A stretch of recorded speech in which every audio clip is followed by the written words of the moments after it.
Breaking news చూస్తున్నాం. కరీంనగర్ జిల్లా కొత్తపల్లి మాజీ ఎంఆర్ఓ ప్రస్తుత గజ్వేల్ తహసీల్దార్ శ్రీనివాస్తో సహా ముగ్గురిని కరీంనగర్ పోలీసులు అరెస్టు చేశారు.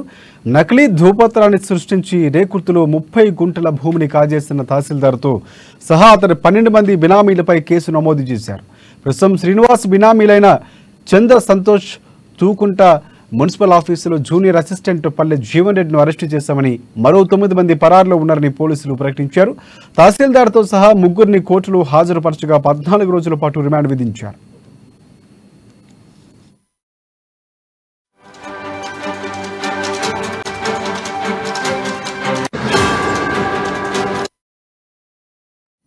ఇక సీతారాంపూర్కు చెందిన బొంతల రఘు తండ్రి రాజులకు చెందిన 30 గుంటల భూమిని ఆన్లైన్లో చూపించకపోవడంతో తహసీల్దార్ను సంప్రదించగా 3.25 గుంటల భూమిని తన పేరుతో రాయాలని డిమాండ్ చేస్తారని బాధితులు తెలిపారు.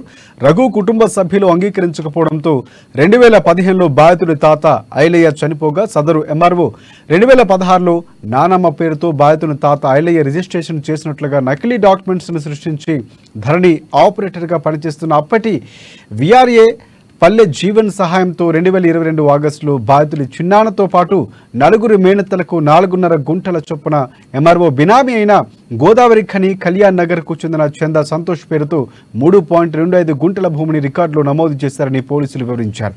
బాధితుడు రాజు ఫిర్యాదుతో 12 మందిపై పలు సెక్షన్ల కింద కేసు నమోదు చేశామన్నారు పోలీసులు.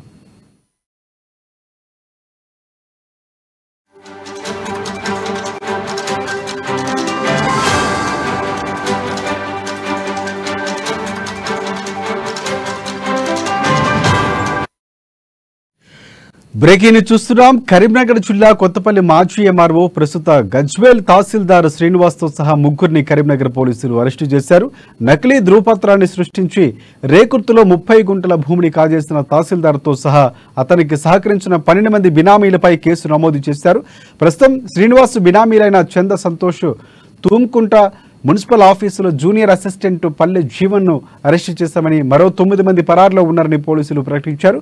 తహసీల్దార్తో సహా ముగ్గురిని కోర్టులో హాజరుపరచగా 14 రోజుల పాటు రిమాండ్ విధించారు. ఇక సీతారాంపూర్కు చెందిన బొంతల రఘు తండ్రి రాజులకు చెందిన 30 గుంటల భూమి ఆన్లైన్లో చూపించకపోవడంతో తహసీల్దార్ను సంప్రదించగా 3.25 గుంటల భూమిని తన పేరుతో రాయాలని డిమాండ్ చేశారని బాధితులు తెలిపారు. రఘు కుటుంబ సభ్యులు అంగీకరించకపోవడంతో 2015లో బాధితుడు తాత ఐలయ్య చనిపోగా సదరు ఎంఆర్ఓ 2016లో నానమ్మ పేరుతో బాధితుని తాత ఐలయ్య రిజిస్ట్రేషన్ చేసినట్లుగా నకిలీ డాక్యుమెంట్స్ సృష్టించి ధరణి ఆపరేటర్గా పనిచేస్తున్న అప్పటి విఆర్ఏ పల్లె జీవన్ సహాయంతో 2022 ఆగస్టులో బాధితుడి చిన్నాన్నతో పాటు 4 మేనత్తలకు 4.5 గుంటల చొప్పున ఎంఆర్ఓ బినామీ అయిన గోదావరి ఖని కళ్యాణ్ నగర్కు చెందిన చందా సంతోష్ పేరుతో 3.25 గుంటల భూమిని రికార్డుగా నమోదు చేసుకుని పోలీసులు వివరించారు. బాధితుడు రాజు ఫిర్యాదుతో 12 మందిపై పలు సెక్షన్ల కింద కేసు నమోదు చేశామన్నారు పోలీసులు.